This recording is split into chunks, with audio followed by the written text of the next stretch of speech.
మనకు దేవుని అభిషేకం ఎంత అవసరమో, దేవుని వరములు ఎంత అవసరమో, దేవుని జ్ఞానం అంతే అత్యవసరము. లేకపోతే సాతాను మనల్ని మోసం చేస్తాడు. కృపావరములు కలిగి వాడబడుతున్న, స్వస్థతావరము కలిగిన దైవజనులు, దేవుని హృదయం ఎరిగిన వాక్య బోధ చేయగలిగిన దైవజనులు ఒకే వేదిక మీద పనిచేస్తే సంఘం క్షేమాభివృద్ధి పొందుతుంది. త్వరగా సంపూర్ణతలోనికి సంఘం వెళుతుంది. ఈ ఐక్యత రావాలి అంటే అసలు నా వెనక వచ్చువాడు తప్ప నేను కాదు గొప్పవాడని గుర్తుంచుకోవాలి ప్రతి ఒక్కరు.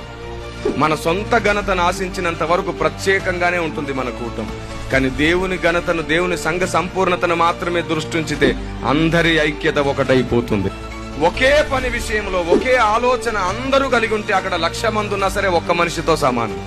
ఏమే, అక్కడ 1,00,000 మంది ఉండవచ్చు, కానీ ఒకే పని చేస్తున్నారు, ఒకే ఆలోచన కోసం చేస్తున్నారు. చూశారు, అది ఒక్క శరీరంతో సమానం. అలాంటి రోజు రాబోతుంది. మనము వేరు వేరు అవయవాలైన ఏక శరీరం కాబోతున్నాం. దేవునికి స్తోత్రం కలుగును గాక.